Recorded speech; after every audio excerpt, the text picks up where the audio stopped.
ठाकरे बंधूंची मातोश्रीवर पुन्हा भेट. ठाकरेंच्या युतीची घोषणा कधी? ठाकरे बंधूंची 40 मिनिटं चर्चा. उद्धव ठाकरे आणि राज ठाकरे एकत्र येणार का?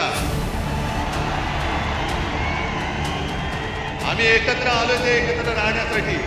दसरा मेळाव्यात उद्धव ठाकरेंच्या याच घोषणेनंतर ठाकरे बंधूंच्या राजकीय युतीच्या घडामोडींना वेग आलाय.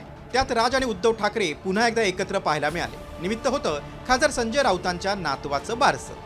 हिंदी सक्तीच्या मुद्द्यावरून ठाकरे बंधूंचं एकमत झाल्यानंतर माध्यमात दोन्ही भावांच्या युतीबाबत राऊतांनी अनेकदा संकेत दिले. अशातच राऊतांच्या नातवाच्या बारशाच्या कार्यक्रमाला दोन्ही भावांची अनौपचारिक भेट चांगलीच रंगली. त्यातच राऊतांच्या निवासस्थानावरून निघालेले ठाकरे बंधू कुठल्याच नियोजनाशिवाय थेट मातोश्रीवर पोहोचले. विशेष म्हणजे यावेळी दोन्ही पक्षाचा कुठलाच नेता ठाकरे बंधूंसोबत नव्हता, अशी माहिती सूत्रांनी दिली. त्यामुळे या भेटीत काय चर्चा झाली असेल ते पाहूया. दोन्ही भावांनी मातोश्रीवरील भेटीसंदर्भात गुप्तता पाळली. ठाकरे बंधूंमध्ये मातोश्रीवर बंद दाराआड 40 मिनिटं चर्चा झाली.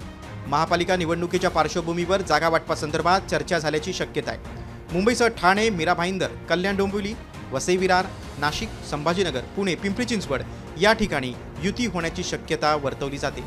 गेल्या 3 महिन्यात ठाकरे बंधूंची झालेली ही 5वी भेट आहे. त्यातच मातोश्रीवर उद्धव ठाकरेंसोबतच्या चर्चेनंतर राज ठाकरेंनी पदाधिकाऱ्यांची बैठक बोलावली. त्यामुळे ठाकरे बंधूंमधील वाढती जवळीक राजकीय युतीचे संकेत देत आहेत. राज ठाकरेंनी अचानक केलेली मातोश्री वारी चर्चेचा विषय ठरली. ठाकरे बंधूंची युती होणार असे राजकीय संकेत दोन्ही पक्षांच्या पदाधिकाऱ्यांनी अनेकदा दिले.